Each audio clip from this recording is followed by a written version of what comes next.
Grand Theft Auto has inspired many competitors and copycats of wildly varying quality. Most games fall very short of matching GTA's ridiculous production values, its hyper-detailed city simulation and world interactivity, its humour, its memorable characters, its distinct driving model that's all about flinging it around corners bullet style than it is about going fast, leading many dafties to call it bad.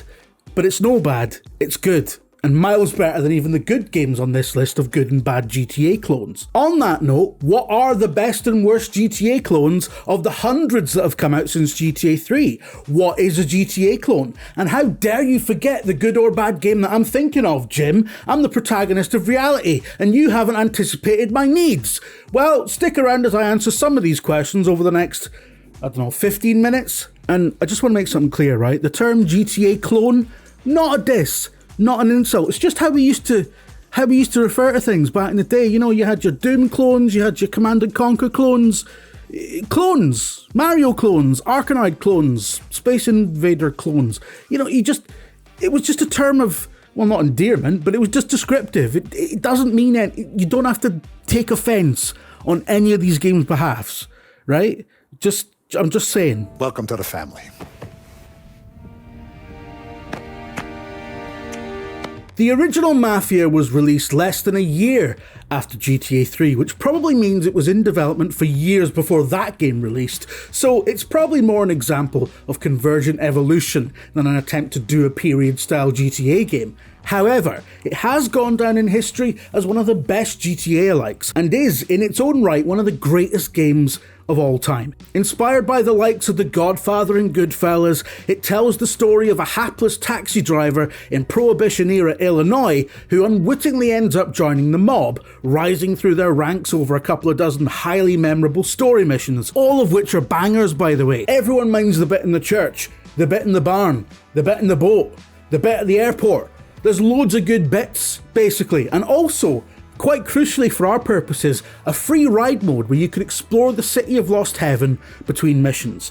This mode was kept in the 2020 version, a remarkably faithful, almost shot-for-shot remake of the original with a redesigned city and vehicles that kept the core story and mission beats and included a crucial update that brought it more in line continuity-wise with the sequels. George Lucas style, meaning that it changed an old thing to be consistent with newer things, and loads of people got mad about it. Still, either version is highly recommended. It's easy to play the definitive edition, of course, on any of the modern consoles or PC, and your dad's version is on GOG if you're a purist. The series continues to this day with the 50s set Mafia 2, which was great, the 60s set Mafia 3, which was alright, and the upcoming prequel that casts the series back to Sicily in the early 1900s, a back-to-basics reset, which I personally can't wait for. So that's how a regular palooka goes from cabbie to mob enforcer overnight, is it? Just dumb luck?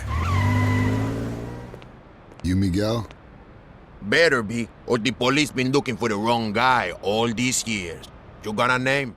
Listen, every dogshit game you can think of has a cult following, right? Or a cabal of apologists, if you like, who insist that it's good actually. Deadly Premonition, Sonic Unleashed, Days Gone, and Wheelman is no exception. It is, unfortunately, a sack of spuds. I say unfortunately because the elevator pitch sounds amazing. What if they did a Fast and Furious game that was more or less GTA Barcelona, and you get to play as Hollywood's beloved smooth testicle Vin Diesel? How could that possibly go wrong?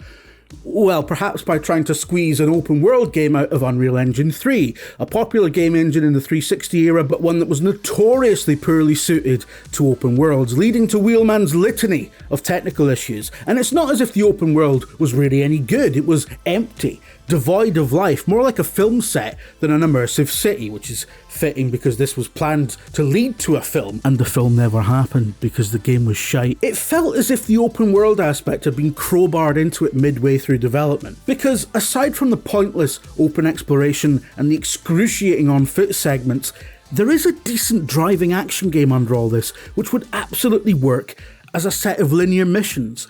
The airjacking mechanic, which would be pilfered and refined years later for Sleeping Dogs, more on that later obviously, is genuinely brilliant. It's such a pity that such good ideas were squandered on a load of rubbish. Car trouble?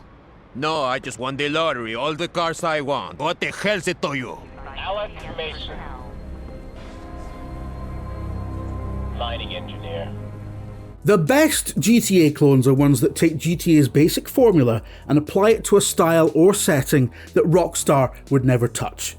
I mean, some of the worst ones do that too, but listen, Red Faction Guerilla is a genuinely unique spin that blends the genre's open-world carjacking crime sim basics with Red Faction's signature party trick of highly sophisticated scenery destruction to make a sort of Grand Theft Total Recall about the space IRA liberating a future Mars colony from some jerks, invoking that most on-the-nose of science fiction tropes, workers seizing the means of production on a planet that happens to be red. While the original Red Faction was essentially Half-Life, but you could blow chunks out of the walls, Guerilla gave you the tools of a demolitions expert and set you loose on a futuristic Wild West full of frontier towns and corporate infrastructure ready to bring down. And its incredible destruction engine made every demolition job a sort of physics puzzle, where the joy came from figuring out exactly which beams to take out to make entire structures collapse with minimum effort.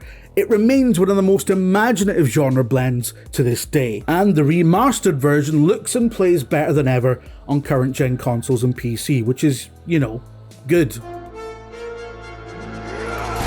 Join me for another day in our city of dreams. Don't get mad at me, right? Cyberpunk 2077 is an incredible game, especially now after a few years of deep patching, a huge expansion, and the unceremonious ditching of last-gen platforms. It is truly the game we were promised all those years ago, but for a game which has all the basic trappings of a GTA clone where you play a career criminal in a vast simulated city full of weirdos, social outcasts, and cars you can jack, many aspects of the experience still feel underbaked to this day, especially the police AI, which has been overhauled from the original release, but still results in local plod driving like maniacs, ignoring blatant crimes happening in front of them, and shooting anyone they want with impunity. That's right, they made the police too realistic. Though Cyberpunk 2077 borrows a lot of GTA's signature elements and even directly references it with its own version of Grove Street, it's a very different beast.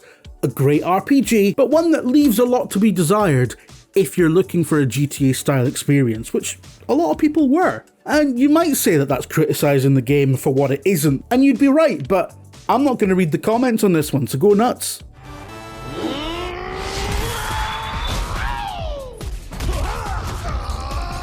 The Saints Row series is a stablemate of Red Faction Guerilla and even occurs in the same universe, or at least it did until Saints Row disappeared up its own arse with all that Matrix superhero stuff. But unlike Red Faction, the series didn't really have its own identity at first, being very much the GTA we have at home, needed out to capitalise on the fact that the then new 7th gen consoles wouldn't have a real GTA game for a long time. But then something happened that turned out to be an absolute gift to Saints Row. GTA 4 came out, taking Rockstar's series off in a more po-faced and serious crime drama direction, inspired by shows like The Wire and The Sopranos, allowing Saints Row to dominate the niche of an open-world crime sim that is pure daft, full of over-the-top set pieces, deranged, larger-than-life characters, and explosive violence dialed up to cartoonish levels. And Saints Row 3 is the signature Saints Row game that really establishes itself as the anti-GTA for modern times. A GTA for those who felt let down by GTA itself, even though GTA 4 is brilliant and those people are insane. Oh, shit. Hello, and welcome to Marshall Defense Industries. We know it wasn't easy getting here. If Saints Row 3 represents the series at its best, the 2022 reboot is surely the series nadir. Left in dire need of a reboot following the aforementioned misadventure up its own rectum, the series would get one, but not before almost a decade had passed, following Saints Row 4 dropping to very middling reviews. It promised a return to the more grounded mix of drama and comedy of the earlier games in a fresh new location inspired by Las Vegas rather than the East Coast themed locations of the previous games. However, it was a reboot that vastly misjudged who the Saints Row audience actually was. Established fans, largely millennials who are now in their late 30s, bounced hard off the "how do you do fellow kids" Gen Z caricatures that made up the core cast. Gen Zs didn't care because it wasn't Minecraft, and those of us who can take or leave Saints Row as a concept found it simply uninspiring. A return to form for the series, yes, but in all the worst ways. A bland, try-hard soup of mid-2000s game design tropes without any good jokes. It bombed hard and sadly took a brilliant legacy studio down with it. Volition had been responsible for the likes of Descent and Free Space, as well as Saints Row and the aforementioned Red Faction series. And now all of those things are just gathering dust in the investment portfolio of a soulless holding company, just like everything else you hold dear. Thanks for the ride. I'll see you around. Must never run again. The Simpsons Hit and Run is one of the most unlikely games ever conceived. A Grand Theft Auto parody featuring America's first family that somehow, impossibly, lives up to the beloved TV show that it's based on, and is a decent GTA clone as well. It's sadly almost impossible to play legitimately these days, and being caught in a miasma of licensing roadblocks, it's unlikely to ever be officially re-released or remastered, which is a crying shame because few games are genuinely this funny, genuinely this endearing, and genuinely this faithful to a popular TV or movie license, while also being a shining example of an entire subgenre. It features a gorgeous open world version of Springfield as imagined by dedicated fans of the show, featuring the full ensemble of characters, deep cut cameos and Easter eggs, a surprisingly decent arcade driving model, and it lets you bully Ned Flanders. It's so popular that someone even did their own full-blown Unreal Engine remake that you can't download because they only did it for their own enjoyment so as not to attract the ire of Disney or Electronic Arts, in the same way that your wee brother totally has a girlfriend who goes to a different school. Still, there are ways and means to play it. I've got an Xbox copy that plays on my old 360 in 480p with gratuitous screen tearing as God intended. It sucks and was a waste of money, but it does mean I own a piece of gaming history. The only game in which you can carjack is Lisa Simpson. It is one of pop culture's finest examples of a studio understanding the assignment. I also own a copy of Wheelman, I'm not very discerning. You know how, at their worst, the Saints Row games are tiresome and try-hard? Well, Rustler Grand Theft Horse only has one gear, and it's that. A medieval GTA is a great pitch with a lot of potential, none of which is evident in this game, which likes to think of itself as a video game version of Monty Python's Holy Grail, but is more akin to ITV's Plebs, except unlike Plebs, it has no punchlines or any of the genuine historical curiosity that gives great period comedies that tinge of authenticity that makes them work. Not to mention the audacity of calling itself Grand Theft Horse, which is a thing the OGs at Rockstar already have covered. Thank you very much. Before we reveal the ultimate best and worst GTA clones, I want to give a shout out to Promise Mascot Agency, which is more a Yakuza side activity fleshed out into a full game than it is a GTA clone admittedly, but there is a lot of driving in it, a compelling story about organised crime, and a sentient severed thumb. In many ways, it's a rote open world game which has you running around a map checking off tasks like some sort of icon janitor, but it uses these familiar trappings to tell a story that is delightfully surreal, slightly paranormal, and though it's only superficially like GTA if you squint hard, I think it's an impressive indie game that GTA fans will find a lot to love about.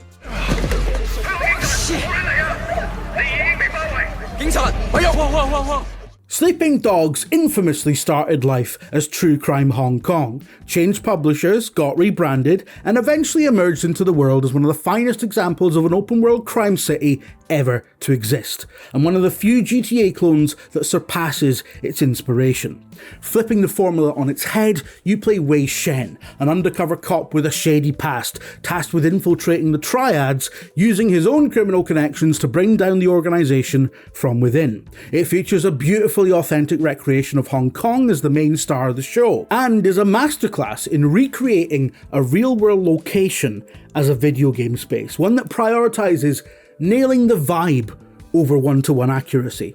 Hong Kong residents aren't necessarily able to navigate the Sleeping Dogs version instinctively, but they certainly feel at home there. Source: spoke to a guy from Hong Kong, you're gonna have to take my word for it. With its sublime martial arts based combat and pure arcadey driving that liberates the airjacking mechanic from Wheelman and places it in the actually good game it deserves, Sleeping Dogs surpasses Grand Theft Auto itself in gameplay terms and features a compelling story that rivals the gritty drama of Rockstar's best, the rise of Niko Bellic in GTA 4. Sadly, another IP lost in a miasma of acquisitions, but mercifully a game you can get a hold of easily because the remastered version is on every storefront. Thank Christ.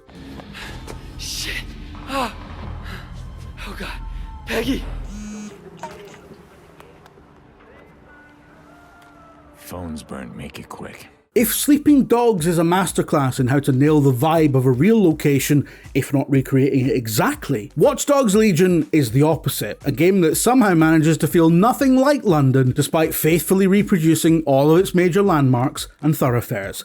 It's a distinctly North American idea of London that doesn't exist in reality. London as a driving city. It's not a driving city, as anyone who's ever had to drive in it will tell you.